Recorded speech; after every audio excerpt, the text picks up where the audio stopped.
Hello YouTube, VG Time back again with another deck profile. This time I'll bring you something a little quirky. It's also a budget deck, and if you're into quirky decks, budget decks, expanding trial decks, please leave me a like and a subscribe. It helps out the channel, and I'll keep bringing you more content.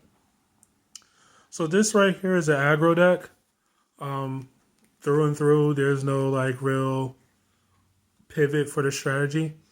But this one is cool because it has a lot of interesting synergies and uses a bunch of cards that nobody's really checking for. So you can catch a lot of people off guard by playing this deck. Without further ado, let's just get into the deck profile. I played 4 copies of Stealth Silhouette Gamasaurus. This card right here, you mulligan for. This is the most important card in your deck because it starts the entire engine. It has an activate main once per turn. We could dump a 1-drop into the drop area to either plus one of your guys plus 5k or minus one of your opponent's guys minus 5k. Those effects are relevant. They do come up. You might want to ping off something or pump something else. But the main reason why you're playing them is for the cost to dump something into the drop area. And the card that you want to dump is 4 copies of Pride Collective Ketal. This guy requires you to have a red leader for his activate main. He has an auto that when you play him, you draw a card. So if you were forced to have to play this card on turn 1, you could. But his activate main, when he's in the drop area, you could send him to the warp to put 2 1-drop skillless battle cards into the drop area. So the cards I chose for this deck, and you can actually build it several different ways, but I went with 4 Kawe, 4 Caulifla, and 3 Ganos. So that's 11 1-drop skillless battle cards. They all have a relevant tag, which I'm going to get into a little bit later. And then I'll also discuss what your other options at that point in time is going to be. But the main payoff for playing these vanillas and that whole engine is this card right here, Universe Forest Symbol. So Universe Forest Symbol is a very strong card where you could just play it, and its effect is to choose 2 1-drop skillless battle cards in your drop area or your warp and put them into play. So that's why you run that engine to set up your drop area so that you could just play this card and you get 2 guys. The other payoff for it, just in case you don't see this card for some reason, is 4 copies of Majora Unseen Aid. This card right here does the same exact thing as Universe Forest Symbol, except for it's an activate main once per turn. Even though it's a 3-drop, it does have deflect, so it gets around hidden potential, and it gets around that Broly red negate thing. Totally forgot his name. Skipping through my mind. But yeah, you get to spam the board with these 1-drop 10Ks.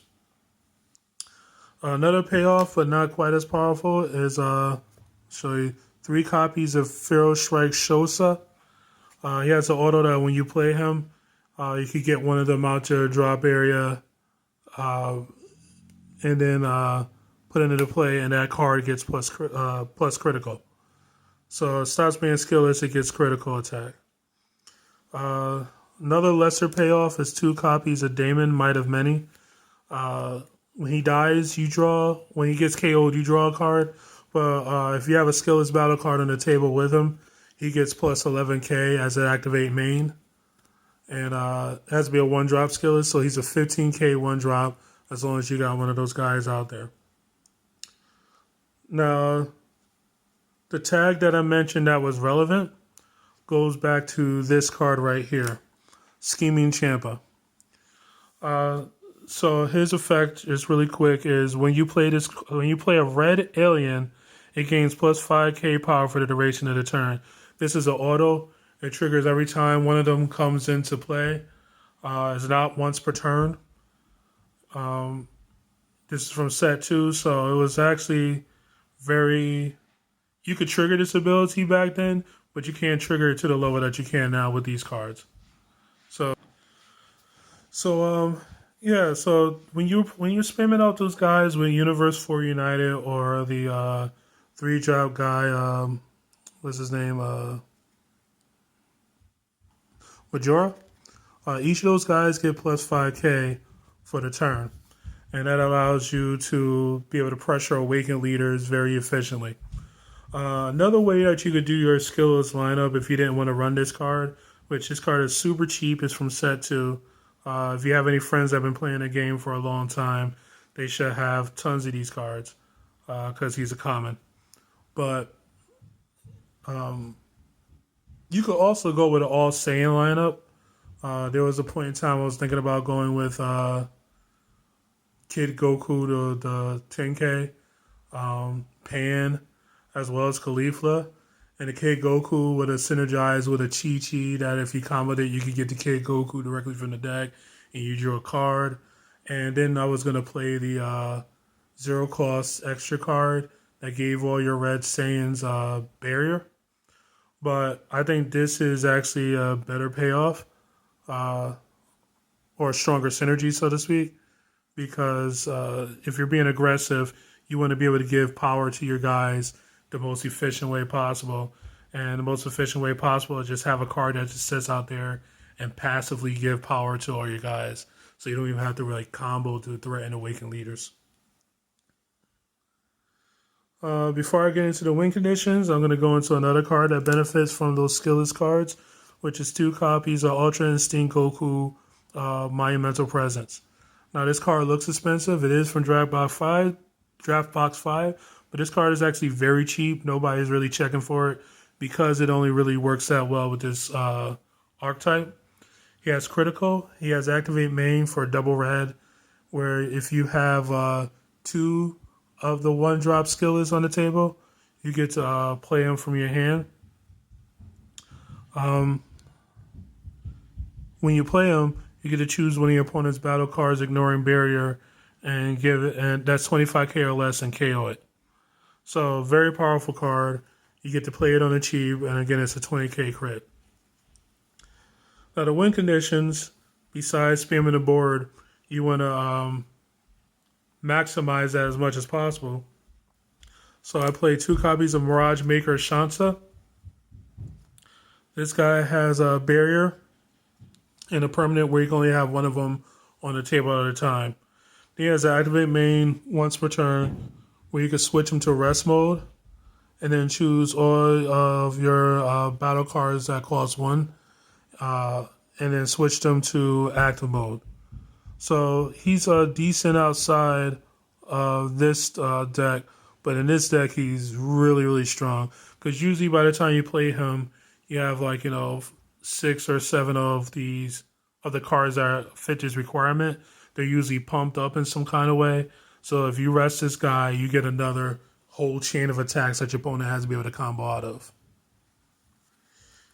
And then the final win condition, if this game goes long, is 2 copies of our powered up shonen protagonist, Gano Spur to Prey. I was running them at a higher number before, but I kept seeing them too often because of that engine. You're thinning so many cards out of your deck because Gibisaurus negs it 1 card, then Kettle negs it 2 cards. So every turn you're taking around 3 cards out of your deck. So you're going to see this guy. And also because Caulifla takes life to user effect, if he is in your life, as long as he's in the first 6 or so life, you're going to see him in time. He has double strike deflex, so you can't crusher ball him or frost deadly poison him or whatever other analog, whatever that invoker negate is called. You can't play any of those cards to stop him. He has a auto that can come up if for some reason you don't win with him, which is you can neg him 15 to negate an attack. It's not a once per turn auto, so you could do it twice and then he dies. But his activate main, which is also not once per turn, is what makes him so powerful, where you could warp 2 skillless battle cards in the drop area to restand them. So as long as you have a bunch of them in the drop, you can keep swinging with this guy. Now, My super combo I chose for this deck because we're running a red leader and we're doing aggro. 4 copies of Napa Demolition Man. This guy is, of course, amazing. He is my favorite of the new multicolor super combos.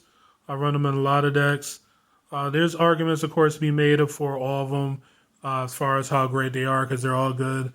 Zamasu is great in every blue or yellow base control deck to be able to tap down cards, trigger other cards, and come out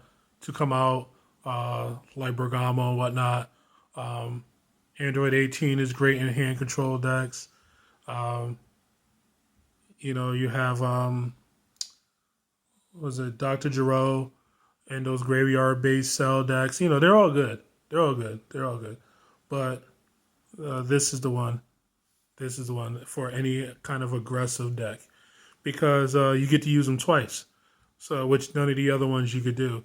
So you could super combo with him, and then at the end of the turn he comes into play. So you could either use him as an aggressive attacker, or you could swing with something, super combo him, have him come into play, then swing with another card, and then super combo him again. Granted, he doesn't come into play the second time, but he still is given plus 10k power to 2 different cards for 1 card. And then for our negate, we play 4 copies of Unending Awakening. This negate right here only works with, you could play it regardless, but it benefits most if you have a red Saiyan leader, in which case you could give a plus 5k attack after you negate the attack. So the leader I chose for this is not really that common of a leader, but I think it's good for this deck, which is Caulifla. She has an activate main once per turn, where you can choose a card in your life, add it to your hand, and get plus 5k. Yeah, so you take a life and you give plus 5k to your board, and that includes herself. So she gives it to all your battle cards as well as herself. The only condition she has is that they cannot be black battle cards. So you can't like overwhelm guys into play and then activate this effect and get plus 5k across the board. Then as an awaken where you draw 2 when you're at 4 life. Then on the backside, she does the same thing as activate main and it has the typical leader auto when she swings, she draws a card. So that's the deck profile. Hopefully you enjoyed it. Give it a try. If you have any suggestions for me, let me know in the comments section. Like if you know of a leader that you might think might be better for it or other synergies I might be missing. But again, this whole deck right here total is probably around $30 or less. So give it a shot. VG time out.